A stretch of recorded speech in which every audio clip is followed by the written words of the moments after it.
Bonjour, je m'appelle Eric Rivers, j'ai 29 ans. Je suis sergent dans l'armée américaine et actuellement en poste à la garnison de Bavière, en Allemagne. Un endroit où les vents froids balaient des champs verdoyants et luxuriants et où de charmants villages se nichent au pied des majestueuses Alpes. Ici, l'air est toujours empreint d'une sensation de tranquillité, comme si le temps s'était arrêté par rapport aux journées trépidantes de San Diego, en Californie, ma ville natale, où le soleil doré s'étend sur les plages et où les vagues s'écrasent sans cesse sur le rivage. J'ai grandi dans une famille que tout le monde qualifiait de parfaite. Mon père, Kenneth Rivers, est un homme sévère, toujours fier de la petite entreprise familiale qu'il a fondée, un atelier de fabrication de meubles artisanaux, fournisseur d'hôtels de luxe. Ma mère, Evelyn, est une femme douce et vive, qui sait toujours entretenir la flamme familiale et veiller au bon fonctionnement du foyer. Et puis il y a Jordan, mon jeune frère, de 5 ans mon cadet, que la famille chérit comme un joyau. Jordan est le seul espoir de la famille, comme le disent souvent mes parents, surtout après que j'ai choisi de suivre ma propre voie. Enfant, j'étais le centre de toutes les attentions. Étant l'aîné, mes parents s'attendaient à ce que je reprenne l'entreprise familiale ou, à tout le moins, que je devienne médecin ou avocat. Des professions prestigieuses dont tout parent rêverait pour son enfant. Je me souviens des soirées à table, mon père parlant des grosses commandes de l'entreprise, ma mère discutant avec enthousiasme de mon université et de mes études. Leurs yeux pétillaient lorsqu'ils me regardaient comme si j'étais leur monde. Mais tout a basculé l'été de mes 18 ans, lorsque je me suis retrouvé devant mes parents pour leur annoncer mon intention de m'engager dans l'armée. Je me souviens encore très bien de ce jour. Je venais tout juste d'obtenir mon baccalauréat, assis dans le salon de notre maison de San Diego, la lumière du soleil traversant la grande fenêtre, illuminant le canapé en cuir que mon père aimait particulièrement. J'ai pris une grande inspiration, le cœur battant, et j'ai dit, je veux être soldat. Je veux servir dans l'armée. Le silence retomba dans la pièce. Mon père, une tasse de café à la main, la posa violemment sur la table, le café éclaboussant la surface en verre. Ma mère me fixa, les yeux écarquillés, comme si elle n'en croyait pas ses oreilles. « Eric, qu'est-ce que tu racontes ?» demanda-t-elle d'une voix tremblante. Mon père n'a pas dit un mot, il m'a juste regardé avec des yeux qui donnaient l'impression que j'avais trahi toute la famille. À partir de ce jour, tout changea. Je n'étais plus le fils chéri. Je devins l'échec à leurs yeux, celui qui avait rejeté les rêves qu'ils avaient tracés pour moi. Mon père me traita d'égoïste, disant que j'avais gâché l'occasion d'honorer la famille. Ma mère pleura, me demandant pourquoi j'avais choisi une voie aussi dangereuse et dénuée de sens. J'essayai de leur expliquer, mais ils ne voulurent rien entendre. Ils ne voulaient pas comprendre que je ne faisais pas ça pour les défier. Je le fis parce que je voulais vivre fidèlement, inspiré par les histoires de mon grand-père, Raymond, un héros discret, un soldat et la figure la plus influente de ma vie. Grand-père Raymond a eu une immense influence sur moi. C'était un soldat, même si la famille savait seulement qu'il travaillait dans la logistique pendant la guerre. Il était réservé, toujours silencieux, mais chaque fois qu'il évoquait ses années dans l'armée, ses yeux brillaient comme une flamme inextinguible. Ma grand-mère est décédée jeune quand j'étais jeune, alors il vivait seul dans une petite maison en bois à la périphérie de San Diego. Je lui rendais souvent visite, surtout le week-end. J'adorais m'asseoir avec lui dans son vieux fauteuil, à l'écouter raconter ses histoires de bataille, de camaraderie et de sens de l'honneur et de la loyauté. Il ne se vantait jamais, mais je sentais la force dans chacune de ses paroles. C'est lui qui a fait naître en moi le rêve de devenir soldat. Je me souviens de ces après-midi d'été où le soleil se couchait dans une lueur rouge flamboyante derrière les collines. Grand-père et moi, assis sur la véranda, nous mangions des biscuits préparés par ma mère et buvions une limonade qu'il préparait lui-même. Il pointait le ciel du doigt et disait, « Eric, tu vois, le monde est vaste. Mais ce qui compte, ce n'est pas jusqu'où tu vas, c'est comment tu vis. » Je n'avais pas bien compris ces paroles à l'époque, mais elles se sont gravées dans mon esprit comme une boussole. Mais mes parents ne s'en sont pas rendus compte. Après avoir annoncé ma décision de m'engager dans l'armée, ils ont failli couper tout contact avec moi. Je me souviens encore du dernier appel que j'ai reçu avant de partir pour l'Allemagne. Ma mère a répondu d'une voix froide. « Si tu as choisi cette voie, tu es seul. » Mon père n'a même pas pris la peine de parler. Je suis resté à l'aéroport, téléphone à la main, avec l'impression que le monde s'écroulait sous mes pieds. Je ne m'attendais pas à leur soutien, mais j'espérais qu'ils essaieraient au moins de comprendre. Pendant ce temps, Jordan est devenu le centre de toutes les attentions. Mon petit frère a toujours été gâté en grandissant. Il est intelligent, vif et sait faire plaisir à tout le monde.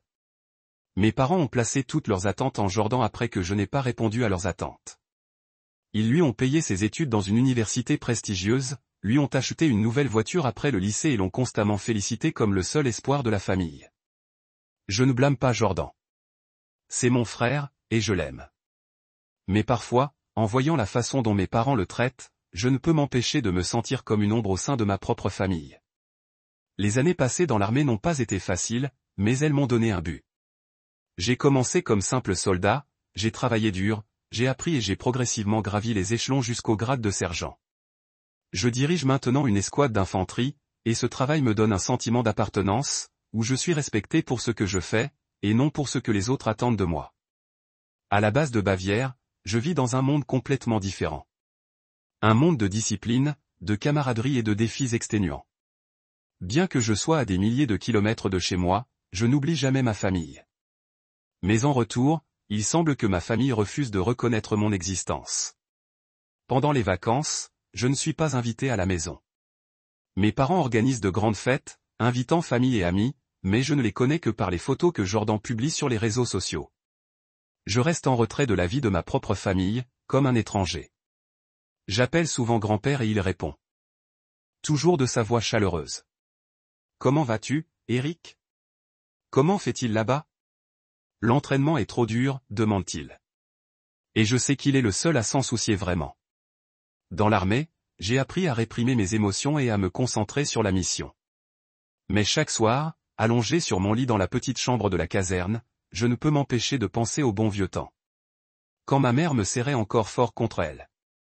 Quand mon père me tapait fièrement sur l'épaule, je me demande, viendra-t-il un jour où ils me regarderont comme avant? Aurais-je un jour l'impression d'appartenir à nouveau à cette famille? Ces questions se répètent sans cesse, comme les vagues sur les plages de San Diego qui s'écrasent inexorablement sur mon cœur.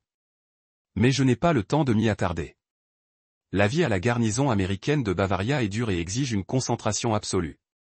L'escouade d'infanterie que je dirige, composée de 12 soldats, chacun avec sa propre histoire, compte sur moi pour les guider. Je dois être forte, leur point d'ancrage, même lorsque je me sens moi-même instable. Ces dernières années, j'ai envoyé la majeure partie de mon salaire à mes parents. Ce n'est pas grand-chose, mais c'est suffisant pour les aider à surmonter les difficultés financières de l'entreprise familiale. L'atelier de meubles de mon père n'est plus aussi prospère qu'avant. Les grands hôtels ont commencé à commander auprès de grandes entreprises de production de masse, et le petit atelier de mon père peine à rivaliser. Je l'ai appris lors de rares appels avec grand-père Raymond, qui me tient toujours au courant de la situation familiale. Bien qu'il ne dise jamais directement que mes parents ont besoin d'argent, je l'envoie sur le compte bancaire de ma mère sans mot de passe, sans attendre de remerciements. J'espère seulement qu'ils comprendront que je tiens toujours à eux, même s'ils m'ont repoussé. Je sais qu'une partie de cet argent sert à payer les frais de scolarité de Jordan. Mon frère est en dernière année de finance dans une université prestigieuse, la voie dont mes parents ont toujours rêvé. Je ne blâme pas Jordan. Il est jeune, il cherche encore sa place. Mais parfois, quand je regarde mon compte bancaire vide après chaque virement, je ne peux m'empêcher de me demander, quelqu'un dans la famille sait-il ce que j'ai sacrifié? Me voit-il parfois non pas comme un raté, mais comme un fils, un frère qui essaie de faire ce qui est juste? Je ne demande pas de retour. Je n'ai pas besoin de lettres de remerciement ni de doux coups de fil. Mais au fond, j'aspire à être vu. Juste une fois, je veux que mon père me regarde dans les yeux et me dise, Eric, je suis fier de toi. Je veux que ma mère me serre dans ses bras comme elle l'a fait quand j'étais petit, quand je suis tombé de vélo et qu'elle a essuyé mes larmes. Mais ces moments semblent appartenir à un passé lointain, enfoui sous la poussière des années de séparation. Grand-père m'envoie régulièrement des lettres manuscrites. Chaque fois que j'en reçois une chaleur m'envahit. Il écrit de son écriture tremblante mais sincère, me racontant ses parties de pêche au lac près de chez lui, la réparation de la clôture en bois ou simplement le temps qu'il fait à San Diego. À la fin de chaque lettre, il écrit toujours « Tu es ma fierté, Eric. » Ne l'oublie jamais. Ces mots me soutiennent comme un phare qui me guide dans les jours sombres. Le temps passe et je me suis habitué à la vie loin de ma famille. J'ai construit une autre famille ici, dans l'armée. Des frères qui traverseraient l'enfer avec moi, qui ne me posent jamais de questions sur mon passé, mais qui sont toujours prêts à me soutenir. J'ai commencé à me dire que c'est peut-être ici que j'ai ma place. Peut-être que je n'ai pas besoin de continuer à essayer de regagner l'amour de mes parents. Peut-être que je suis assez fort pour avancer sans leur validation. Puis un jour, l'invitation est arrivée. J'étais dans le petit bureau de la caserne en train de consulter le programme d'entraînement de l'équipe lorsque mon téléphone a vibré. Un SMS de ma mère, bref et froid. Réunion de famille cette année dans l'Oregon. Veux-tu venir? J'ai lu et relu ces mots, le cœur battant. La réunion de famille, un rassemblement tous les 5 ans où tout le clan Rivers se réunit pour manger, rire et partager de vieilles histoires. La dernière fois, j'y ai assisté, j'avais 18 ans, juste avant d'annoncer ma décision de m'engager dans l'armée. C'était la dernière fois que je me sentais vraiment membre de la famille. Je tenais le téléphone, les doigts sur l'écran, incertain de la réponse. L'invitation ne me semblait pas sincère. C'était une formalité, comme si ma mère me l'avait envoyée par obligation. Non, comment vas-tu? Non, j'ai hâte de te voir. Juste une question sèche et dénuée d'émotion. Mais malgré cela, une lueur d'espoir m'envahissait. C'était peut-être l'occasion de revenir réparer les dégâts, de leur montrer que je suis toujours Eric, le fils, le frère qu'ils aimaient autrefois. J'ai répondu, je serai là. Juste 3 mots, mais il m'a fallu des heures pour les taper. Je ne savais pas à quoi m'attendre. Une réponse chaleureuse ou au moins un accusé de réception, mais rien n'est venu. L'écran du téléphone est resté silencieux, comme ma famille l'avait été pendant des années. J'ai demandé un congé. Pas facile pour un sergent à la tête d'une escouade. J'ai dû réorganiser les programmes d'entraînement, trouver un remplaçant et accomplir une montagne de tâches. Des formalités administratives. Mais j'ai tout fait avec une détermination que je ne comprenais pas vraiment. Peut-être étais-je fatigué de vivre comme une ombre. Peut-être voulais-je croire que ma famille, malgré le froid, avait encore une petite place pour moi. Le vol d'Allemagne à l'Oregon a duré près de 18 heures, avec 2 escales. Assis dans l'avion, je regardais par le petit hublot les nuages blancs qui dérivaient en contrebas. Je pensais à ce qui m'attendait. J'imaginais la famille réunie au bord du lac, les rires vacillants d'un feu de camp résonnant. Je m'imaginais entrer, ma mère courant pour me serrer dans ses bras, mon père me tapotant l'épaule et Jordan arborant son sourire malicieux comme au bon vieux temps. Mais je me suis rappelé, n'espérez pas trop. Plus l'espoir est grand, plus la douleur est profonde. Lorsque l'avion a atterri à Portland, une poussée d'adrénaline m'a envahi. J'ai loué une voiture et me suis rendu au chalet au bord du lac, où ma famille avait réservé une place pour les retrouvailles. La route serpentait à travers des forêts de pins, l'odeur de la sève flottant dans l'air. J'ai roulé sur j'ouvris la fenêtre, laissant entrer la brise fraîche, essayant d'apaiser la tension nerveuse qui me serrait la poitrine. Je ne savais pas ce qui m'attendait, mais je savais que je ne pouvais pas faire marche arrière. À mon arrivée, le soleil se couchait, projetant une lueur dorée sur le lac calme. Les cabanes en bois étaient dispersées parmi les arbres, avec leurs toits rouges et la fumée s'élevant des cheminées. J'aperçus des voitures familières garées sur le parking, celle de ma tante Suzanne, celle de mon oncle Paul, et le SUV que mon père avait acheté à Jordan après son bac. J'inspirai profondément, coupai le moteur et sortis. Personne ne vint m'accueillir.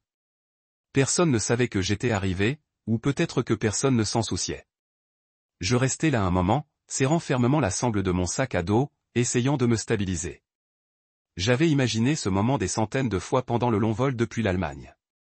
Ma mère courant pour me serrer dans ses bras, mon père me tapotant l'épaule, ou du moins un sourire de Jordan. Mais la réalité était bien plus dure. Je n'étais qu'une ombre sur le bord de la route, un étranger dans ma propre famille. Je pénétrai dans la cabane principale où des bavardages et des rires animés résonnaient comme une symphonie à laquelle je ne participais pas. Ma mère se tenait près d'une longue table à manger, disposant des plats colorés de purée de pommes de terre, de poulet rôti et de pain de maïs dont elle était toujours fière. Mon père était dans un coin, un verre de vin à la main, discutant affaires avec oncle Paul. Jordan, mon frère, était de l'autre côté de la pièce, rayonnant de joie, accompagné d'une fille que je n'avais jamais vue auparavant. Elle avait des cheveux blonds brillants et portait une robe bleu pâle. Probablement la petite amie de Jordan, pensais-je. Une pointe de jalousie s'insinuait, même si j'essayais de la repousser. Je restai sur le seuil, hésitant. Personne ne me remarqua, sauf grand-père Raymond. Il était assis dans un coin, un verre de limonade à la main, le regard pensif, comme s'il voyait à travers la foule. Lorsque son regard croisa le mien, son visage s'illumina, un sourire lent se répandant comme le soleil d'une journée d'hiver. « Eric » appela Théil d'une voix basse mais chaleureuse, coupant le bruit. « Tu es là. » Je m'approchai de lui, avec l'impression d'avoir trouvé un point d'ancrage. Une tempête. « Je suis là, grand-père, dis-je en essayant de ravaler ma boule. Il tapota la chaise en bois à côté de lui, me faisant signe de m'asseoir. Je posai mon sac à dos par terre et m'assis à côté de lui. À cet instant, je me sentis moins invisible. Grand-père était le seul à me voir vraiment. « Comment vas-tu » demanda-t-il, le regard perçant mais bienveillant. J'acquiesçai, esquissant un petit sourire forcé. « Je vais bien, grand-père.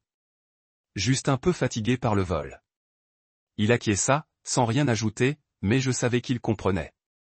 Il comprenait toujours, même les choses que je ne pouvais exprimer par des mots. Je regardais autour de moi, essayant de me fondre dans l'atmosphère. Mais je réalisais alors une chose déchirante. Personne ne s'était préparé à mon arrivée. Quand je demandai à ma mère comment dormir, elle hésita, puis dit d'un ton d'excuse, « Oh, Eric, je ne pensais pas que tu viendrais. Toutes les chambres sont prises. » Je restai figé, comme giflé. Pris. J'avais fait 18 heures d'avion, traversé la moitié du globe pour être ici, et il ne m'avait même pas réservé un coin de lit. Grand-père, toujours assis à côté de moi, prit la parole avant que je puisse répondre. « Eric va rester dans ma chambre, dit-il fermement. » Ma mère le regarda, puis hocha vivement la tête, comme soulagée d'échapper à une situation délicate. « D'accord, papa, dit-elle, avant de retourner à ses occupations. Je regardai grand-père, voulant le remercier, mais il secoua légèrement la tête, comme pour dire « pas besoin ». Sa chambre était au fond du pavillon, petite mais confortable, avec un lit simple, une vieille table en bois et une fenêtre donnant sur le lac. Je posai mon sac à dos et m'assis sur le lit, me sentant comme si j'étais de retour dans un havre de paix. Grand-père s'installa sur la chaise en face de moi et commença à me parler de ses derniers jours, du gros poisson qu'il avait pêché, de la façon dont il avait réparé le toit de sa véranda qui fuyait. J'écoutais, laissant sa voix apaiser les blessures de mon cœur. Nous avons discuté jusque tard dans la nuit, comme deux vieux soldats se racontant des histoires de combat. Il ne m'a pas posé de questions sur la famille ni sur mes parents, et je savais qu'il évitait délibérément le sujet pour m'épargner la douleur. Ce soir-là, allongé sur le lit pliant apporté par le personnel du lodge, j'écoutais la respiration régulière de grand-père. Je repensais aux années passées, à l'importance que ma famille avait autrefois pour moi, et à la façon dont j'avais perdu tout cela à cause d'un seul choix. Je me demandais si j'avais eu tort, si j'aurais dû abandonner l'armée pour faire plaisir à mes parents. Mais je me suis souvenu du regard de grand-père, de ses paroles sur l'honneur et la loyauté. Non, je n'avais pas tort. Je vivais simplement fidèle à moi-même. Le lendemain matin, l'événement principal de la réunion de famille commença. Le lodge était décoré de couleurs vives, avec des guirlandes lumineuses scintillantes accrochées aux arbres et une grande table de banquet dressée au bord du lac. Tout le monde était réuni, mangeant, riant et discutant. J'essayais de me fondre dans la masse en discutant avec tante Suzanne et mon cousin Marc, mais à chaque fois, je sentais leur gêne. Ils posaient des questions polies. Comment est la vie en Allemagne? L'armée est-elle dure? Mais ils passaient rapidement à d'autres sujets, généralement à propos de Jordan. Jordan, comme toujours, était au centre de l'attention. Il arriva accompagné de la jeune fille blonde qu'on me présenta comme étant Méline Bishop, sa petite amie. Méline avait un sourire radieux, une voix douce et un charme qui la rendait adorée de tous. Tante Suzanne ne cessait de s'extasier. Jordan a tellement de chance d'avoir une fille aussi merveilleuse. Oncle Paul tapota l'épaule de Jordan en disant d'une voix forte, ce gamin est la fierté de tout le clan. Tout le monde rit, leva son verre pour trinquer, et je restais assis là, tranquillement, à siroter ma bière, comme si j'assistais à une pièce de théâtre à laquelle je n'avais pas participé. Mes parents me parlaient à peine. Ma mère était occupée à recevoir, et mon père n'échangeait que quelques mots polis lorsque j'engageais la conversation. J'essayais de ne pas m'en soucier, mais chaque mot, chaque regard distrait de leur part me faisait l'effet d'un couteau en plein cœur. Puis vint le moment qui bouleversa mon univers. Vers la fin de la fête, mon père se tenait debout, tapotant légèrement son verre de vin pour attirer l'attention de tous. Le silence retomba dans la salle, tous les regards rivés sur lui. Ma mère se tenait à ses côtés, souriant fièrement. Il s'éclaircit la gorge, sa voix résonnant dans l'air frais du soir.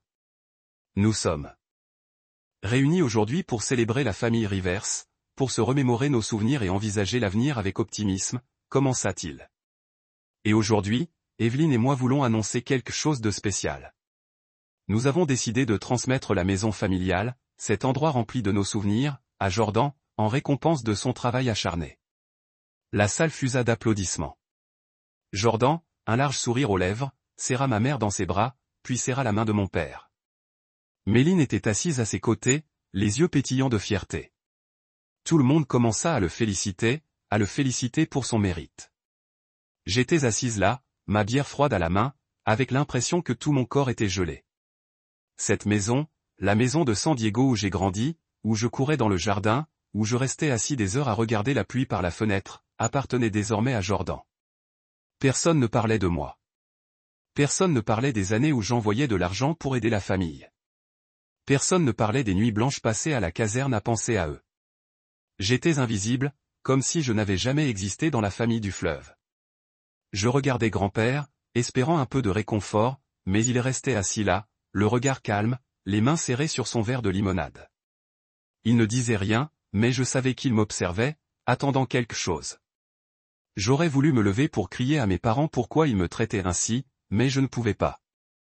Je restais assis là, à refouler toutes mes émotions, comme on m'avait appris à le faire dans l'armée.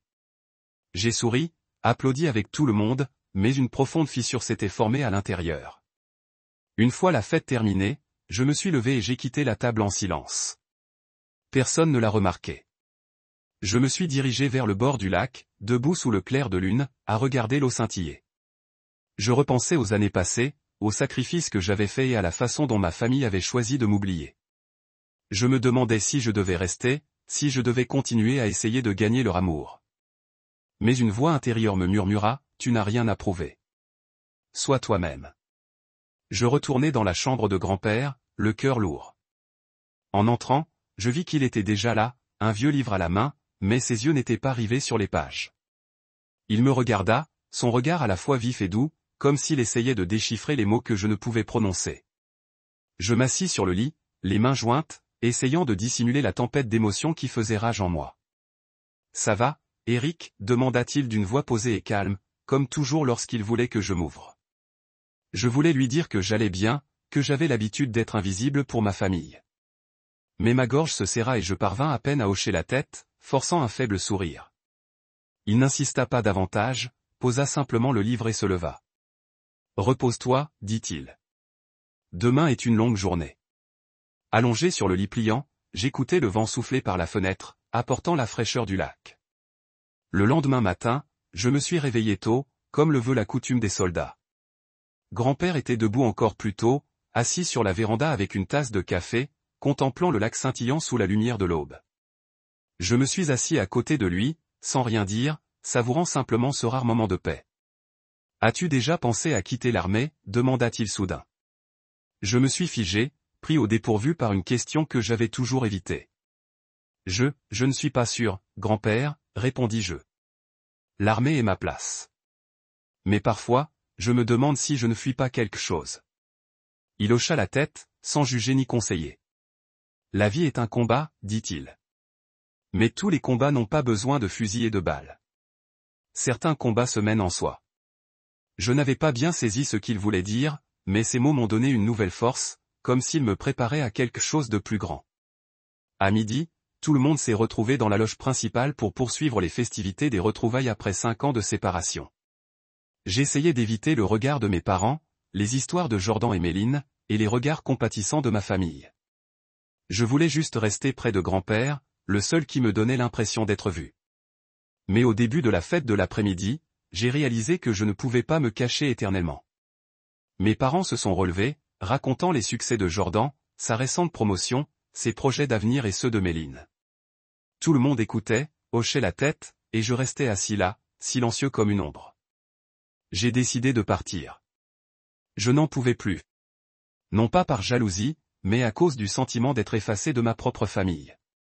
Je suis resté tranquillement dans la chambre de grand-père, à ranger mes affaires. Je ne voulais ni faire de scène ni attirer l'attention. Je voulais juste retourner en Allemagne, là où je me sentais valorisé. J'ai remonté mon sac à dos, je l'ai jeté sur mon épaule et je me suis dirigé vers la voiture. Il faisait nuit maintenant, le lac reflétant le clair de lune argentée. J'ai ouvert la portière, jeté mon sac à dos sur la banquette arrière et me suis glissé sur le siège conducteur. J'ai agrippé le volant, essayant de réprimer la boule dans ma gorge. Je n'ai pas besoin d'eux, me suis-je dit. Je n'ai besoin de personne. Mais un léger coup à la vitre m'a fait sursauter. Je me suis retourné et j'ai vu grand-père debout, l'air sévère mais déterminé. « Eric » a-t-il dit d'une voix basse mais résolue. « Ne pars pas tout de suite. J'ai quelque chose à te dire. » J'ai hésité, incertaine de ce qu'il voulait. Mais son regard, celui d'un soldat ayant mené d'innombrables batailles, m'a rendu impossible tout refus. Je suis sorti de la voiture et l'ai suivi jusqu'au pavillon principal. À notre arrivée, la fête battait encore son plein. Rires, verres qui trinquaient et bavardages animés emplissaient l'air. Grand-père s'avança droit vers le centre de la pièce, prit un verre et le tapota d'un coup sec, le son coupant le bruit. Tous les regards se tournèrent vers lui. Mes parents le regardèrent avec surprise. Jordan s'interrompit au milieu d'une phrase, et Méline pencha la tête avec curiosité. Je restai derrière lui, le cœur battant, incertaine de ce qu'il allait faire. Je suis resté silencieux trop longtemps, commença grand-père d'une voix claire et autoritaire, comme s'il s'adressait à une armée plutôt qu'à une salle de famille. Mais aujourd'hui, je ne peux pas continuer à regarder l'injustice se déchaîner dans notre propre famille. Le silence retomba dans la pièce. Mon père fronça les sourcils. Ma mère parut perplexe. Un sursaut me traversa. Je n'avais aucune idée de ce qu'il voulait dire. Grand-père parcourut la pièce du regard, son regard perçant balayant tout le monde. Puis se posant sur mes parents. J'ai vécu assez longtemps pour voir cette famille s'agrandir, et je pensais avoir fait mon devoir de père et de grand-père. Mais aujourd'hui, j'ai réalisé que j'avais tort. Il marqua une pause, inspira profondément avant de poursuivre. Tout le monde ici sait que j'étais soldat, mais personne ne connaît la vérité sur ce que j'ai fait. Il regarda mon père droit dans les yeux, le regard fixe. Je n'étais pas logisticien comme vous le pensiez. J'étais membre des forces spéciales au sein d'une unité secrète américaine. J'ai combattu dans des missions inimaginables. Et j'ai survécu non pas par chance, mais parce que je savais ce que signifiait honneur et sacrifice. La salle semblait retenir son souffle. Je fixai grand-père, stupéfait. Force spéciale. Il n'en avait jamais parlé dans toutes ses histoires. Il ne parlait que de conduire des camions de ravitaillement à travers des zones de guerre. Mais maintenant, en le regardant dans les yeux, je savais qu'il disait la vérité. Et je savais qu'il n'avait pas fini. Durant ces années, poursuivit-il, j'ai amassé une fortune grâce au bonus de mes investissements discrets, environ 10 millions de dollars. Un murmure parcourut la pièce. Tante Suzanne se couvrit la bouche, oncle Paul écarquilla les yeux et Jordan fixa grand-père comme s'il avait dit quelque chose d'incroyable. Mon père se leva brusquement, la voix tremblante. « Papa, de quoi parles-tu » Grand-père leva la main, le réduisant au silence. « J'avais prévu de te léguer cette fortune, Kenneth, dit-il en regardant mon père droit dans les yeux. Mais aujourd'hui, j'ai changé d'avis. » Il se tourna vers moi, le regard adouci, mais toujours résolu. « J'ai décidé de tout léguer à Eric, le seul dans cette famille à comprendre ce que signifie vraiment l'honneur, le sacrifice et la loyauté. » Un silence étouffant s'abattit sur la pièce, comme si le monde s'était arrêté. Tous les regards se tournèrent vers moi, mais je restais planté là, le cœur battant la chamade, l'esprit vacillant. 10 millions de dollars. Pour moi, ce chiffre dépassait tout ce que j'avais pu imaginer. Mais plus que tout, les mots de grand-père, la reconnaissance qu'il m'accordait, firent l'effet d'un feu qui réchauffait mon cœur glacé après toutes ces années. J'aurais voulu dire quelque chose, le remercier, crier que je n'avais pas besoin de cet argent, juste pour que ma famille me voie comme avant. Mais ma gorge se serra et je restai figé, tel un soldat attendant ses ordres. Puis le léger rire d'oncle Paul rompit le silence. « Raymond, es-tu saoul » demanda-t-il, mi-plaisantant, mi-sérieux, comme pour détendre l'atmosphère. 10 millions de dollars pour Eric ? Tu plaisantes, hein ? Quelques autres membres de la famille se joignirent à eux avec un rire gêné. Tante Suzanne intervint, la voix pleine de bonne humeur. « Raymond, tu as dû boire un peu trop de vin. » Des personnes autour hochèrent la tête, comme si grand-père divaguait, un vieil homme cherchant à attirer l'attention. Je regardai grand-père, craignant que les moqueries ne le blessent, mais il resta planté là, impassible comme une montagne, son regard perçant balayant la pièce. Il ne dit rien. Il sortit simplement calmement un morceau de papier plié de sa poche et le posa sur la table. Si tu penses que je dis des bêtises, dit-il d'une voix basse, mais tranchante comme une lame. Attends un peu. Le silence se fit lorsque la porte s'ouvrit. Un homme d'âge moyen est entré, vêtu d'un costume noir, portant une mallette en cuir, sa démarche confiante mais discrète. Je m'appelle Clifford Hay, avocat de Monsieur Raymond Rivers. Il s'est présenté d'une voix calme et autoritaire. Il a posé la mallette sur la table, l'a ouverte et en a sorti une épaisse pile de documents. Je suis ici pour confirmer la véracité de ce que Monsieur Raymond vient d'annoncer. Sa succession, comprenant espèces, biens immobiliers et placements, s'élève à environ 10 millions de dollars. Monsieur Raymond avait initialement prévu de léguer cette somme à son fils. Mais hier, il m'a appelé et m'a demandé de transférer la totalité de ces 10 millions à Eric Rivers, son petit-fils. Toutes les procédures judiciaires seront finalisées demain. L'atmosphère dans la salle de banquet s'est figée. Les rires moqueurs de quelques instants plus tôt ont fait place à des expressions stupéfaites et à des bouches béantes. Oncle Paul s'est affalé sur sa chaise, son verre de vin tremblant à la main. Tante Suzanne s'est couverte les yeux écarquillés comme si elle n'en croyait pas ses oreilles. J'ai regardé autour de moi, voyant les visages familiers de membres de ma famille. Ceux qui avaient fait l'éloge de Jordan m'ont ignoré pendant des années, baissant maintenant la tête comme s'ils avaient honte de leurs paroles. Tout à l'heure. Mon père a été le premier à exploser. Il s'est levé d'un bond, la chaise en bois grinçant, le visage rouge de fureur. Papa, qu'est-ce que tu fais? Tu ne peux pas me traiter comme ça. Je suis ton fils. Celui qui a uni cette famille. Qui a sacrifié toute ma vie pour prendre soin de toi. Et Eric, il m'a pointé du doigt, les yeux brûlants. Il est parti. Il a choisi cette vie de soldat inutile. Il a fait pleurer sa mère pendant des nuits entières. Et maintenant, tu dis qu'il le mérite plus que moi. Tu es injuste envers ta propre chair et ton propre sang. Ces mots m'ont transpercé le cœur comme un couteau. Une vie de soldat inutile. Les années où j'ai versé sueur, sang et larmes dans l'armée. Les nuits où je suis resté éveillé pour assurer la sécurité de mon équipe. Les fois où j'ai envoyé de l'argent à la maison pour aider la famille. Tout cela était inutile à ses yeux. Je serrais les poings, essayant de réprimer la colère qui me montait à la poitrine. J'aurais voulu lui crier à mon tour que j'avais sacrifié plus que quiconque dans cette pièce ne pouvait l'imaginer. Mais je ne pouvais pas. J'avais été dressé à rester calme, à ne pas me laisser submerger par mes émotions. Et je savais que si je parlais maintenant, les choses ne feraient qu'empirer. Ma mère se tenait là, essayant de calmer la situation. Elle s'avança vers grand-père, lui posant une main sur l'épaule, d'une voix douce mais tremblante. « Papa, je sais que tu aimes Eric, dit-elle, les yeux brillants de larmes. Nous aussi, mais 10 millions de dollars? C'est l'héritage familial. Jordan est sur le point d'obtenir son diplôme et de commencer sa carrière. Il a besoin de ce soutien pour construire son avenir. Eric. Eric a sa propre vie en Allemagne, n'est-ce pas? Elle se tourna vers moi, le regard suppliant d'accepter, comme si mon hochement de tête pouvait faire changer d'avis grand-père. Mais ces paroles n'ont fait qu'accroître ma douleur. Il ne voulait pas seulement la fortune de grand-père. Il voulait m'effacer de la photo de famille comme si je n'avais jamais existé. J'ai regardé Jordan. Mon frère était figé, serrant son verre de vin si fort que ses jointures étaient blanches. Méline, sa petite amie, était assise à côté de lui, les yeux écarquillés par le choc.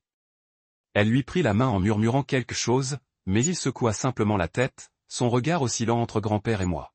« Grand-père » dit finalement Jordan d'une voix douce et tremblante. « Je ne comprends pas. Qu'est-ce que j'ai mal fait ?»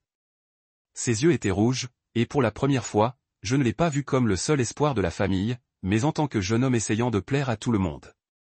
Je voulais lui dire que je ne voulais pas l'argent, que je n'étais pas ici pour concourir. Mais avant que je puisse parler comme une pâle de grand-père. J'ai pris ma décision, et c'est définitif. Il a regardé directement mon père, ses yeux inébranlables. Kenneth, tu dis Eric t'a abandonné, mais avez-vous déjà demandé ce qu'il a sacrifié? Savez-vous qu'il envoie de l'argent depuis des années pour sauver votre entreprise, pour payer les frais de scolarité de Jordan, et vous ne l'avez jamais remercié?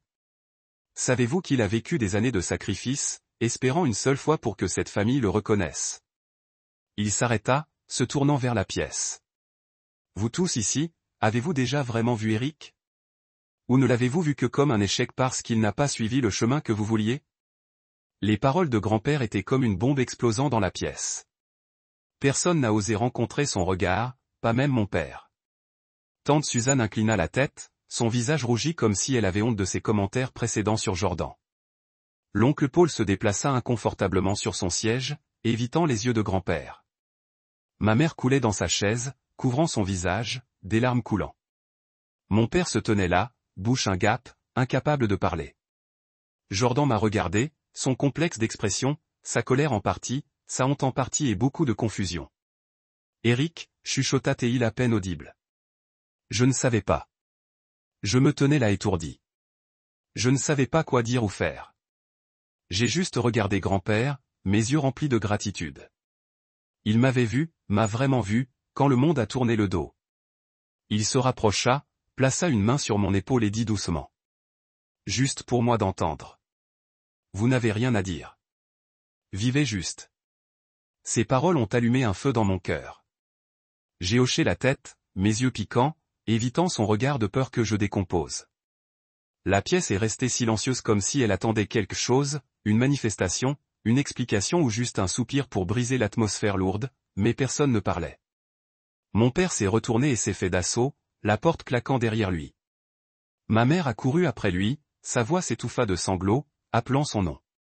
Jordan et Méline sont partis tranquillement, ne me regardant pas. Des parents ont commencé à se disperser, certains chuchotant, d'autres me regardant d'expressions illisibles comme si je deviendrais un étranger à leurs yeux. Je me tenais là à côté de grand-père, sentant comme le monde s'était déplacé. Je ne voulais pas de l'argent, non pas parce que je n'en avais pas besoin, mais parce que je craignais que cela me pousse plus loin de ma famille. Mais je savais que grand-père n'avait pas fait ça pour l'argent. Il l'a fait pour dire au monde que j'étais digne. Et pour la première fois depuis des années, je sentais que je n'étais plus une ombre. Cette nuit-là, je ne pouvais pas dormir. Je me suis assis sur le porche du lodge, regardant le lac, scintillant sous le clair de lune, essayant de trier le chaos dans mon esprit. Les paroles de grand-père, la colère de mon père, le look confus de Jordan et la voix tremblante de ma mère tourbillonnaient dans ma tête comme une tempête. J'ai pensé aux années que j'avais passées à essayer de gagner la reconnaissance de ma famille. Les moments où j'ai envoyé de l'argent à la maison sans un seul merci. La façon dont ils ont donné ma maison d'enfance en Jordanie sans me mentionner. Et maintenant, grand-père m'avait défendu, mais le coup était un fossé plus profond dans la famille. Le lendemain matin, grand-père et moi nous sommes réveillés tôt, tout comme l'habitude de 2 générations de soldats. Que allez-vous faire ensuite, demanda-t-il, sa voix stable mais pas pressante. J'ai hésité, je ne sais pas comment répondre. Je ne sais pas, grand-père, dis-je. Je n'ai jamais pensé à avoir ce genre d'argent. Je veux juste retourner en Allemagne, continuer à faire mon travail. Il hocha la tête, son regard éloigné comme s'il se souvenait d'un vieux temps. L'argent ne fait pas l'homme Eric, a-t-il dit, mais cela peut vous donner une chance de vivre fidèle à votre cœur. Ne le laissez pas vous définir. Utilisez-le pour faire quelque chose de significatif. J'ai hoché la tête, mais mon cœur était toujours en train de l'agitation. Significatif. J'avais vécu pour l'honneur, pour la loyauté, mais je ne savais pas si je pouvais trouver un sens dans une famille qui m'avait tourné le dos. Nous avons quitté le lodge tôt ce jour-là. J'ai ramené grand-père dans sa petite maison en bois à San Diego, la longue route calme, à l'exception du bourdonnement des vieilles chansons country à la radio. Il n'a pas dit grand-chose, mais quand il a parlé, ses mots portaient un poids qui m'a fait réfléchir. La famille n'est pas toujours celle avec laquelle vous partagez du sang, a-t-il dit en nous arrêtant dans une station-service. Parfois, la famille est celle qui vous voit. Vraiment vous voir. Je l'ai regardé, voulant lui demander s'il regrettait d'avoir confronté mes parents et la famille, mais je n'ai pas osé. J'ai juste hoché la tête, me sentant comme s'il me donnait une leçon que je n'étais pas encore prête à saisir pleinement. Lorsque nous avons atteint sa maison, je l'ai aidé à transporter ses bagages à l'intérieur. La maison était la même que jamais. L'odeur du vieux bois, le fauteuil usé, les photos de famille sur le mur, y compris l'une de Jordan et moi en tant qu'enfant souriant l'oreille à côté de grand-père. J'ai regardé la photo, mon cœur lourd. Pensez-vous qu'ils me pardonneront jamais? Ai-je demandé, ma voix à peine au-dessus d'un murmure. Grand-père m'a regardé, ses yeux doux mais fermes. Le pardon est leur affaire, Eric, a-t-il déclaré. Mais tu n'as pas besoin que leur pardon vive bien. Tu as juste besoin de vivre vrai. J'ai hoché la tête, mais au fond, je savais que je rêvais toujours du jour où ma famille me verrait comme grand-père. Je suis resté à San Diego pour un jour de plus avant mon vol de retour vers l'Allemagne. En gloussant doucement. J'ai souri, sentant un soulèvement de poids de mes épaules. Merci, grand-père, dis-je. Et cette fois, je voulais vraiment qu'il entende la gratitude dans ma voix. Le vol de retour en Allemagne a été long et épuisant. Je me suis assis près de la fenêtre, en regardant les nuages dériver en dessous et j'ai pensé au passé. Je me suis souvenu des soirées lorsque ma mère m'a tenu prêt, racontant des contes de fées. Je me souvenais que mon père me tapotait l'épaule, se vantant fièrement des voisins de son grand garçon. Je me souvenais de jours où Jordan et moi avons couru dans la cour en faisant semblant d'être des super-héros, riant jusqu'à ce que nos côtés font mal. Ces souvenirs étaient beaux mais tranchants, comme des éclats de verre brisés perçant mon cœur. Lorsque l'avion a atterri à Munich, j'ai ressenti une poussée familière d'adrénaline. Je suis retourné à la base de Bavaria où tout était ordonné, où je savais que j'appartenais. Je ne me suis pas reposé ni de raconter à mon équipe ce qui s'est passé dans l'Oregon. J'ai simplement repris mes fonctions, vérifiant les horaires de formation, dirigeant des exercices, en veillant à ce que tout fonctionne bien. Mais à l'intérieur, je savais que j'avais changé. Les paroles de grand-père, sa reconnaissance avaient planté une nouvelle graine en moi. Pas sur l'argent, mais pour qui je pourrais être, ce que je pouvais faire. Dans les semaines qui ont suivi, j'ai reçu quelques messages de grand-père. Il m'a dit que mes parents ont continué à appeler en essayant de le persuader de changer sa volonté. Il a dit qu'ils sont même venus chez lui avec la Jordanie, mais ils se tenaient fermes. Ils ne comprennent pas, Eric, a-t-il écrit dans un message. Mais je crois que vous allez y être à la hauteur. C'est tout ce que je veux. J'ai lu et relire ce message, me sentant comme s'il était juste à côté de moi, me rappelant mon but. J'ai commencé à penser à l'avenir. J'ai adoré l'armée, mais je savais que je ne pouvais pas être un soldat pour toujours. L'idée de quitter l'armée, d'utiliser l'argent de grand-père pour faire quelque chose de significatif, a commencé à prendre racine. Je ne savais pas ce que ce serait, mais je voulais que ce soit quelque chose qui rendrait grand-père fier, quelque chose qui a prouvé que j'étais digne de sa foi. Des mois se sont écoulés et je me suis habitué à l'idée que ma famille, à l'exception de grand-père, pourrait ne jamais vraiment m'accepter. Mes parents n'ont pas appelé ni envoyé de SMS. Jordan m'a envoyé un court message. Je suis désolé d'être inconscient de ne pas savoir combien vous avez sacrifié. J'ai répondu, c'est bon, Jordan. Je vais bien. Merci. J'ai commencé à faire des plans. J'ai contacté Clifford Eye, l'avocat de grand-père, pour en savoir plus sur la succession. Il a expliqué que tout devait me transférer au décès de grand-pa, mais il a également dit que grand-père voulait que je commence à utiliser une partie de l'argent maintenant pour construire quelque chose de moi. J'ai pensé à ce que grand-père avait dit à propos de vivre fidèle à mon cœur. Et puis une idée a commencé à se former, un centre de formation sur les compétences de survie pour les adolescents, en particulier ceux qui ont été abandonnés ou venus de familles en difficulté. Je voulais que ces enfants sentent que même si le monde tourna le dos à eux, il y avait toujours un endroit où ils appartenaient. 3 ans plus tard, j'ai officiellement quitté l'armée après avoir terminé mon service. Ce n'était pas une décision facile. L'armée avait été ma maison, l'endroit où je me suis retrouvé lorsque ma famille m'a poussé à la touche. Mais je savais que je ne pouvais pas être un soldat pour toujours. Il était temps de construire quelque chose de durable.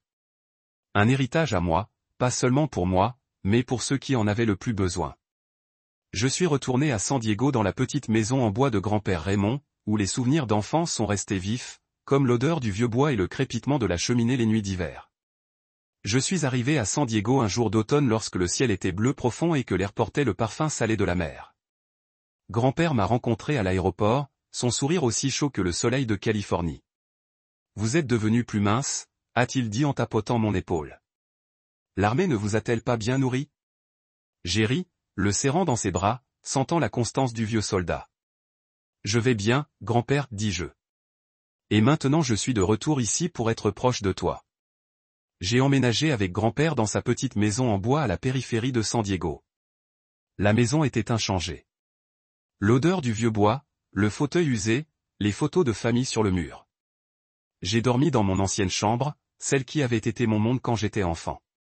Chaque matin, je me suis réveillé tôt, j'ai fait du café pour grand-père et nous nous sommes assis sur le porche en regardant le lever du soleil. Il m'a parlé de ses journées au combat, des camarades qui n'ont pas réussi, et comment il a appris que la vie ne concerne pas ce que vous possédez, mais ce que vous laissez derrière vous. J'ai écouté, trempant à chaque mot comme s'il me tenait un livre précieux. Avec l'aide de Clifford, j'ai commencé à chercher un terrain pour construire le centre de formation. Après quelques mois, j'ai trouvé un petit ranch à environ 1 heure de route de la maison de grand-père, niché parmi les collines vertes et un petit ruisseau. Ce n'était pas grand, mais c'était suffisant pour commencer. Une maison en bois principale, quelques hangars de rangement et un terrain ouvert pour l'entraînement en plein air. J'ai utilisé une petite partie de la fortune de grand-père pour acheter le ranch et j'ai commencé à la rénover.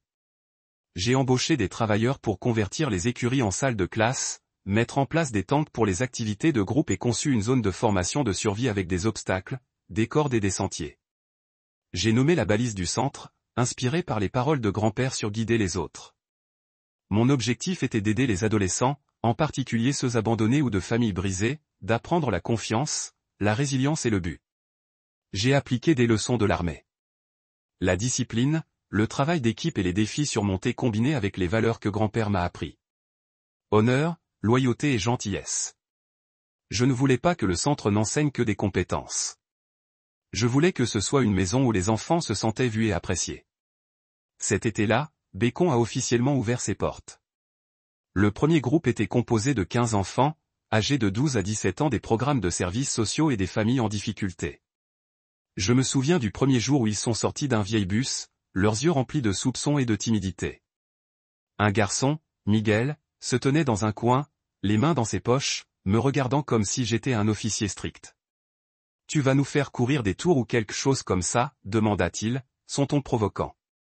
J'ai souri, tremblant la tête. « Non, Miguel, je veux juste t'apprendre à me relever quand tu tombes. » J'ai commencé avec des leçons simples. Comment lancer une tente, déclencher un feu, lire une carte. Mais plus que cela, je leur ai appris à croire en eux-mêmes. J'ai partagé des histoires de mes journées militaires sur le sentiment que je n'apparaissais pas, et comment grand-père m'a aidé à trouver mon chemin plus grand-père à visiter la balise. Ri, mais je savais qu'il était sérieux. Moi pour trouver un partenaire, épouser, construire une famille à moi. Je ne suis pas prêt, grand-père, dis-je, mais il a juste secoué la tête. Vous n'avez pas besoin d'être prêt. Ouvrez simplement votre cœur. J'ai hoché la tête, mais je savais que je transportais toujours de vieilles blessures de ma famille depuis des années d'invisible. Je n'étais pas sûr de pouvoir m'ouvrir à quelqu'un, pas quand je craignais toujours le rejet. Ces jours avec grand-père étaient les plus chaleureux de ma vie. Nous avons fixé des clôtures ensemble, un syndicat a pêché par le cours d'eau du ranch, et nous sommes assis à la nuit, à la façon dont elle a été de tout ce qui a été de ses combats à mes rêves. La lumière de sa vie, et comment il a appris que l'amour était la seule chose qui mérite d'être vécue. Mais je ne voulais pas le croire. Lui, chérissant chaque sourire, chaque mot. Un matin, je l'ai trouvé dans son fauteuil, paisible comme s'il était endormi. Il était parti, sans douleur ni peur, tout comme il avait vécu, avec le calme et la résolution d'un soldat. J'ai tenu ses funérailles par une journée claire au cimetière militaire où il avait voulu se reposer. C'était simple mais digne comme il le souhaitait. Les anciens soldats, ses camarades de guerre, sont venus rendre hommage, portant leurs casquettes et partageant des histoires de son héroïsme tranquille. Ils l'ont appelé un héros silencieux, et je savais qu'ils ont dit la vérité. Mes parents et Jordan se sont assistés, assis dans le dos, silencieux. Ma mère m'a regardé avec culpabilité dans ses yeux.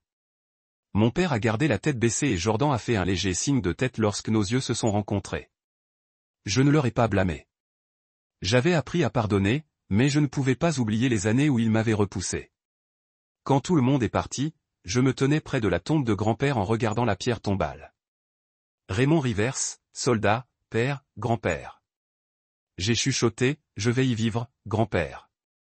Et moi savais, bien qu'il soit parti, il me guidait toujours comme il l'avait fait depuis des années. Après les funérailles, je suis retourné à Bécon avec une détermination renouvelée. J'ai élargi le centre, j'ai accueilli plus d'enfants et me suis associé à des organisations locales pour soutenir les familles en difficulté. Chaque jour, j'ai regardé les enfants s'attaquer aux obstacles, rire des feux de camp et partager leurs histoires. Je me suis vu en eux. Des enfants qui pensaient autrefois qu'ils ne suffisaient pas, qui sentaient qu'ils n'appartenaient pas. Et je savais que c'était le grand-père hérité voulait que je parte. Une fin d'après-midi, je me tenais près du champ du ranch, regardant les enfants s'entraîner sous le soleil doré. Une brise douce portait l'odeur de l'herbe sèche et le bruit du rire. J'ai pensé à mon voyage d'un garçon qui a envie de l'amour de sa famille, à un soldat trouvant un but dans l'armée, à un enseignant et un guide. J'ai pensé aux leçons de grand-père. Cet honneur ne concerne pas ce que les autres pensent de vous, mais comment vous vivez. Cette loyauté n'est pas seulement pour les autres, mais pour vous-même. Et ce pardon ne signifie pas oublier, mais choisir de vivre sans le passé. Si je pouvais dire aux enfants ou quiconque écoute une chose, ce serait ne laisser personne vous dire que vous n'êtes pas suffisant. Vous n'avez pas besoin de l'approbation du monde pour vivre vrai.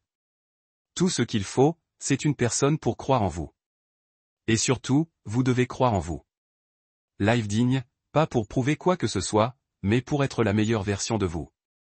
J'ai regardé à l'horizon où le soleil se couchait et souriait. Je savais que grand-père me regardait quelque part et j'espérais qu'il était fier.